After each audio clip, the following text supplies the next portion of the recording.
Good morning everyone. মই স্কুললৈ বুলি ওলালোঁ। ৰাতিপুৱাই শুনিছিলোঁ যে মই স্কুলত যোৱা বাটটোত পানী বহুত জমা হৈছে। সেইকাৰণে মই টমটম এটা ফোন কৰি পেলাই যোগাৰ কৰি স্কুললৈ বুলি ওলালোঁ। সঁচাই একদম পুখুৰীৰ নিচিনা পানী জমা হৈ আছে। মানুহবোৰ এনেকৈ যাবলৈ ওলাইছে নিজৰ নিজৰ কৰ্তব্যস্থললৈকে। আৰু ৰাস্তাত মই যাওঁতে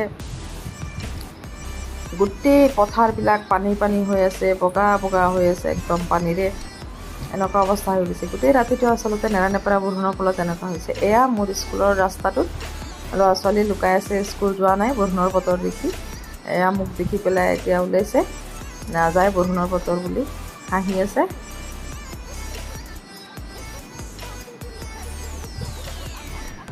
বৰষুণৰ বতৰ আহিলে মানে ল'ৰা ছোৱালী স্কুলত যাব নিবিচাৰে, ঘৰতে থাকিব বিচাৰে। আৰু আমাৰ এয়া চাওক, স্কুলত এই অৱস্থা। আমাৰ স্কুলৰ গোটেই ফিল্ডত এনেকুৱা পানী, আৰু বৰষুণ বন্ধ হোৱাই নাই, আকৌ আৰম্ভ হৈছে বৰষুণ। একদম মানে চাৰিওফালে পানী। এতিয়া আমি বাৰান্দাই কোনোমতে অহা যোৱা কৰি আছোঁ। ফিল্ডত নামিব উপায় নাই।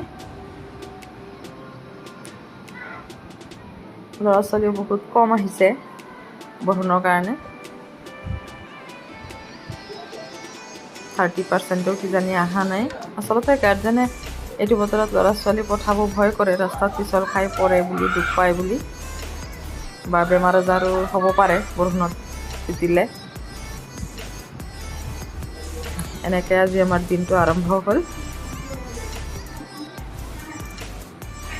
আমি লাহে লাহে এতিয়া প্ৰাৰ্থনা কৰাবলৈ সাজু কৰি আছোঁ ল'ৰা ছোৱালীখিনিক। এয়া আমাৰ পাচলিৰ বাগিচাটো। এনেকৈ পানী জমা হৈ অৱস্থা এনেকুৱা হৈছে। গছবিলাক মৰি যায় বুলিহে মোৰ ভয় লাগিছে। পানীটো শুকালে গছবিলাক বেয়া